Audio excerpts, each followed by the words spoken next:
যদিও বা ওর নাম শুনেছিলাম নোপিকি, বাট ওর নাম হচ্ছে নূর পালকি। ও একটা পাঞ্জাবি বাচ্চা। নমস্কার, আমি সোনাম, রিসেন্ট ব্যাঙ্গালোরে পোস্টেড নতুন আরেকটা ব্লগে আপনাদেরকে অনেক অনেক স্বাগত। সেদিনকে অফিস যাওয়ার পরে আমার সাথে দেখা হয়েছিল ছোট্ট একটা বেবি, যার নাম ছিল নূর পালকি। বাকি আপনারাই দেখে নিন। Hello, Who's Mama say? Who's mama? It's Auntie. Okay, what is your name? My name is No Pretty. No Piki. We are friends না? Is my friend No Picky? And me? Yes, No Yes. Picky. No Picky. No picky.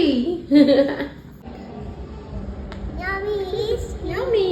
কখনো কখনো হয় না বলুন, একটা পুরো দিনের stress একজনের সাথে দেখা করার পরে পুরোটাই চলে যায়। যাই হোক, অফিসের প্রচুর কাজ, প্রচুর মিটিং, প্রচুর ইমেলসের মধ্যেখানেও এই ছোটো ছোটো মুহূর্তগুলো কিন্তু আসলেই খুব ভালো লাগে। আর সেদিন অফিসে আমি একটু হেলদি খাবার খেয়েছিলাম, মানে আমি ফ্রুটস, জুস এসবই খেয়েছিলাম।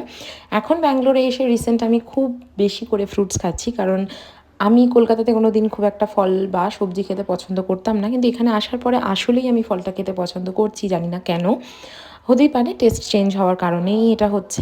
যাই হোক, আজকের ব্লগটা এই পর্যন্ত। দেখা হবে অন্য আরেকটা ব্লগে। অবশ্যই জানাবেন যে ব্লগগুলো আপনাদের কেমন লাগছে। এবং শেষে বলি, এখানকার দুধ কিন্তু ভীষণ অথেন্টিক, যার জন্য আপনি কফি বা চা যাই খান না কেন সেটা অ্যামেজিং।